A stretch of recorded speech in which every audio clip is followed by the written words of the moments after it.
Chapter 10. The day passed much as the day before had done. Mrs. Hurst and Miss Bingley had spent some hours of the morning with the invalid, who continued, though slowly, to mend, and in the evening Elizabeth joined their party in the drawing-room. The loo table, however, did not appear.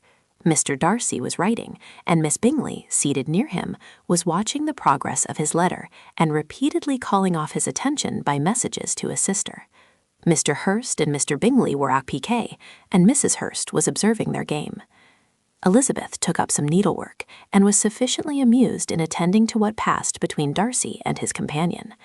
The perpetual commendations of the lady, either on his handwriting, or on the evenness of his lines, or on the length of his letter, with the perfect unconcern with which her praises were received, formed a curious dialogue, and was exactly in union with her opinion of each. "How delighted Miss Darcy will be to receive such a letter!" He made no answer. "You write uncommonly fast." "You are mistaken. I write rather slowly."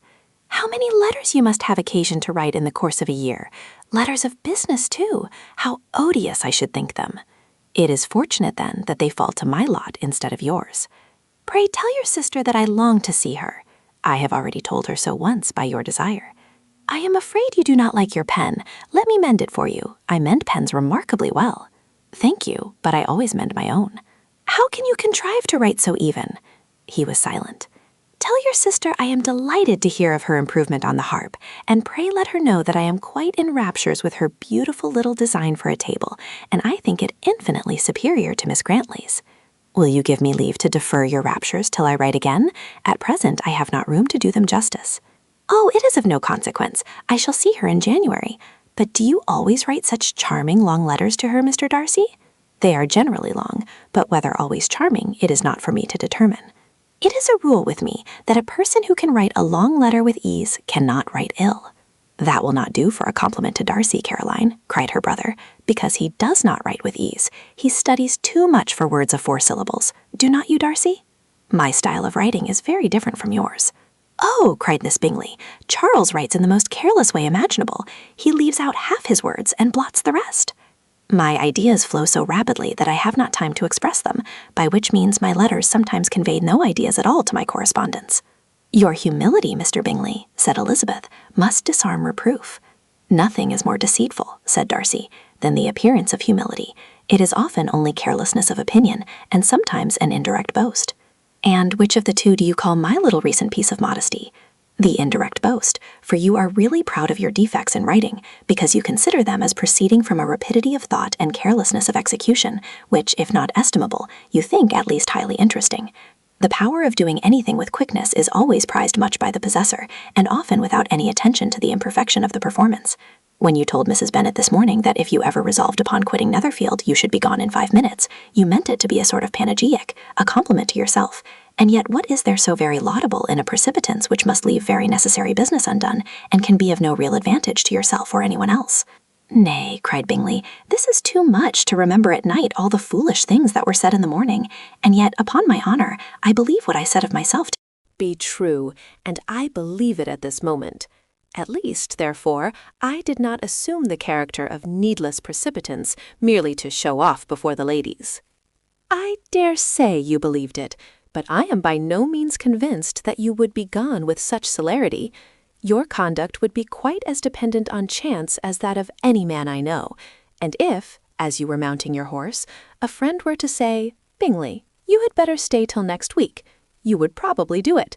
You would probably not go, and at another word might stay a month." "You have only proved by this," cried Elizabeth, "that Mr. Bingley did not do justice to his own disposition. You have shown him off now much more than he did himself." "I am exceedingly gratified," said Bingley, "by your converting what my friend says into a compliment on the sweetness of my temper. But I am afraid you are giving it a turn which that gentleman did by no means intend, for he would certainly think better of me if under such a circumstance I were to give a flat denial and ride off as fast as I could." "Would Mr. Darcy, then, consider the rashness of your original intentions as atoned for by your obstinacy in adhering to it?" "Upon my word, I cannot exactly explain the matter. Darcy must speak for himself." "You expect me to account for opinions which you choose to call mine, but which I have never acknowledged." Allowing the case, however, to stand according to your representation, you must remember, Miss Bennet, that the friend who is supposed to desire his return to the house and the delay of his plan has merely desired it, asked it without offering one argument in favor of its propriety. To yield readily, easily to the persuasion of a friend is no merit with you. To yield without conviction is no compliment to the understanding of either. You appear to me, Mr. Darcy, to allow nothing for the influence of friendship and affection. A regard for the requester would often make one readily yield to a request without waiting for arguments to reason one into it. I am not particularly speaking of such a case as you have supposed about Mr. Bingley. We may as well wait, perhaps, till the circumstance occurs before we discuss the discretion of his behavior thereupon. But in general and ordinary cases between friend and friend, where one of them is desired by the other to change a resolution of no very great moment, should you think ill of that person for complying with the desire without waiting to be argued into it? Will it not be advisable, before we proceed on this subject, to arrange with rather more precision the degree of importance which is to append to this request, as well as the degree of intimacy subsisting between the parties? By all means, cried Bingley, let us hear all the particulars, not forgetting their comparative height and size, for that will have more weight in the argument, Miss Bennet, than you may be aware of. I assure you that if Darcy were not such a great tall fellow in comparison with myself, I should not pay him half so much deference.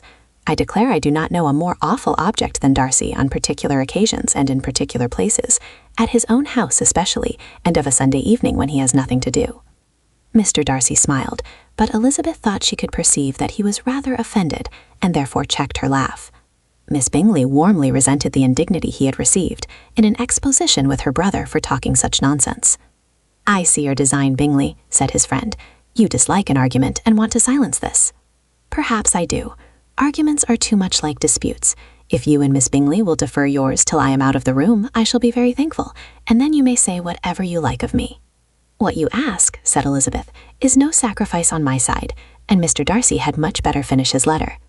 Mr. Darcy took her advice and did finish his letter. When that business was over, he applied to Miss Bingley and Elizabeth for an indulgence of some music. Miss Bingley moved with some alacrity to the pianoforte, and after a polite request that Elizabeth would lead the way, which the other as politely and more earnestly negatived, she seated herself. Mrs. Hurst sang with her sister, and while they were thus employed, Elizabeth could not help observing, as she turned over some music books that lay on the instrument, how frequently Mr. Darcy's eyes were fixed on her. She hardly knew how to suppose that she could be an object of admiration to so great a man, and yet that he should look at her because he disliked her was still more strange. She could only imagine, however, at last, that she drew his notice because there was something more wrong and reprehensible, according to his ideas of right, than in any other person present. The supposition did not pain her. She liked him too little to care for his approbation. After playing some Italian songs, Miss Bingley varied the charm by a lively Scotch air, and soon afterwards Mr. Darcy, drawing near Elizabeth, said to her, "Do not you feel a great inclination, Miss Bennet, to seize such an opportunity of dancing a reel?" She smiled, but made no answer. He repeated the question with some surprise at her silence. "Oh," said she, "I heard you before, but I could not immediately determine what to say in reply. You wanted me, I know, to say yes, that you might have the pleasure of despising my taste, but I always delight in overthrowing those kind of schemes and cheating a person of their premeditated contempt.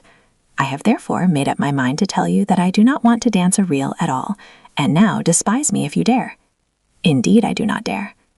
Elizabeth, having rather expected to affront him, was amazed at his gallantry, but there was a mixture of sweetness and archness in her manner, which made it difficult for her to affront anybody, and Darcy had never been so bewitched by any woman as she was by her. He really believed that were it not for the inferiority of her connections, he should be in some danger.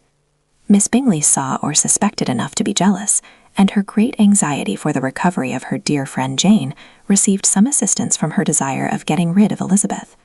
She often tried to provoke Darcy into disliking her guest by talking of their supposed marriage and planning his happiness in such an alliance. "I hope," said she, as they were walking together in the shrubbery the next day, "you will give your mother-in-law a few hints when this desirable event takes place as to the advantage of holding her tongue, and, if you can compass it, do assure the younger girls of running after officers.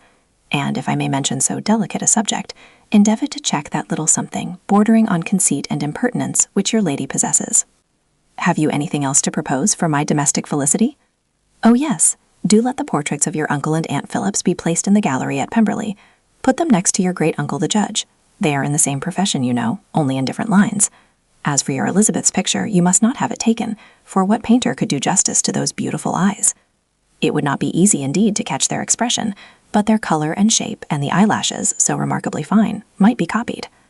At that moment they were met from another walk by Mrs. Hurst and Elizabeth herself. I didn't know that you intended to walk, said Miss Bingley, in some confusion, lest they had been overheard. You used us abominably ill, answered Mrs. Hurst, running away without telling us that you were coming out. Then, taking the disengaged arm of Mr. Darcy, she left Elizabeth to walk by herself.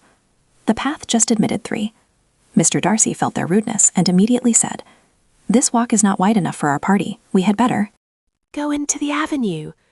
But Elizabeth, who had not the least inclination to remain with them, laughingly answered, No, no, stay where you are. You are charmingly grouped, and appear to uncommon advantage. The picturesque would be spoilt by admitting a 4th. Goodbye. She then ran gaily off, rejoicing as she rambled about, in the hope of being at home again in a day or 2. Jane was already so much recovered as to intend leaving her room for a couple of hours that evening. Thank you for listening to this classic narration. This audiobook was thoughtfully prepared to offer a calm and immersive literary experience. If you enjoy timeless romance and elegant storytelling, consider subscribing to continue exploring more beautiful classics. Until our next story, thank you for being here.